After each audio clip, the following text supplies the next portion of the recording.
दोस्तों, खौफ की दुनिया में आपका स्वागत है।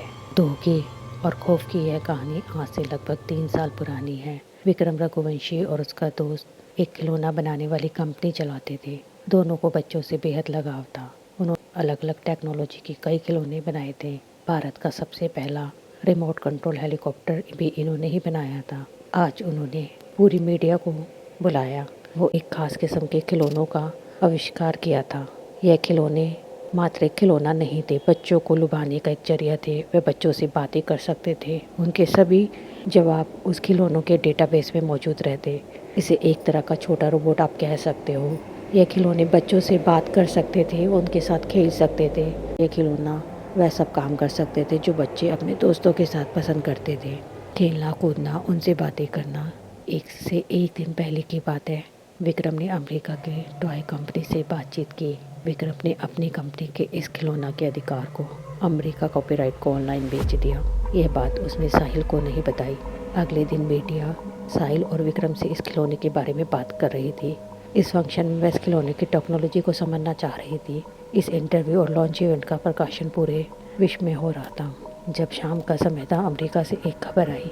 साहिल और विक्रम की इस कंपनी के खिलौने पर चोरी का आरोप लगा। खबर के मुताबिक ये खिलौने का पेटेंट अमेरिका की एक कंपनी के पास था। इस साहिल को इसके बारे में कुछ नहीं पता था कि विक्रम ने उसके साथ क्या धोखा किया। इससे साहिल के ऊपर बहुत बुरा प्रभाव पड़ा, यहाँ तक कि उसने सुसाइड कर लिया। इस खिलौना को बनाने के लिए उसकी काफ़ी मेहनत लगी थी। वह इंजीनियर था और सदमे को बर्दाश्त नहीं कर पा रहा था। अब वह खिलौना बनाने वाली कंपनी, पूरी संपत्ति अकेले विक्रम की हो गई। साहिल को मरे 3 साल हो गए थे। विक्रम काफ़ी पैसे वाला बन गया। उसकी शादी भी हो गई। साहिल के हिस्से का उसने पेमेंट करने से भी मना कर दिया। एक दिन जब 9 बजे थे, विक्रम घर वापस आने के लिए निकल रहा था। उससे पहले उसने सोचा कि वह रॉयल्टी के कागज ढूंढ लेता है और उसे अपने पास संभाल कर रख लेगा, क्योंकि इन्हीं कागजों को दिखाकर अमेरिका कंपनी ने उसे रॉयल्टी देने का वादा किया था। पर बहुत देर ढूंढने के बाद भी उसको वो कागज़ नहीं मिल रहे थे।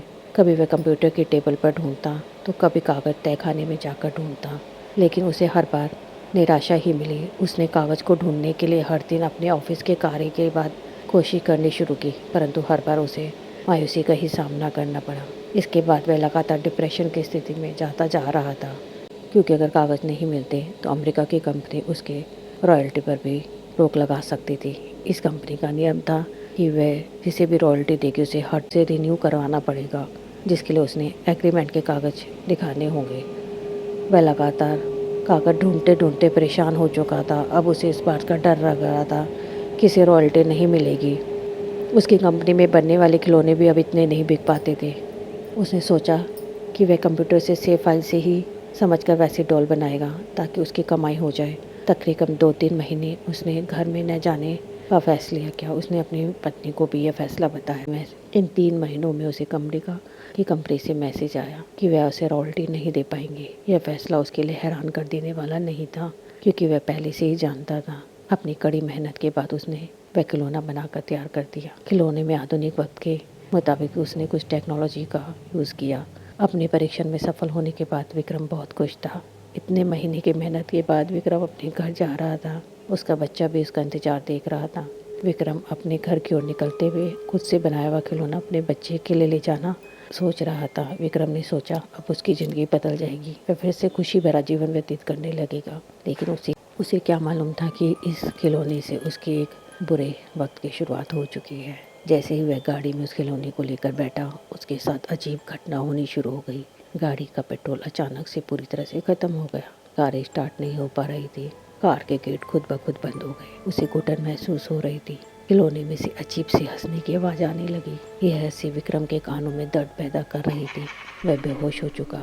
जब उठा तो उसने खुद को घर के बाहर पाया। उसके रोंगटे खड़े हो गए। वह घबराया हुआ था। वह डॉल लेकर जल्दी से कमरे की ओर भागा। उसे ऐसा करते देख विक्रम की पत्नी डर गई। बच्चे ने हाथ में डॉल देखी तो अपने पापा की तरफ दौड़ा। विक्रम ने झट से उस डॉल को अलमारी में छुपा दिया। उसका ताला लगाकर चाबी अपने पास रख ली। उसने यह सब होने के बाद तुरंत कंपनी के मैनेजर को फ़ोन किया और उसे उस खिलौने को बनाने से रोका।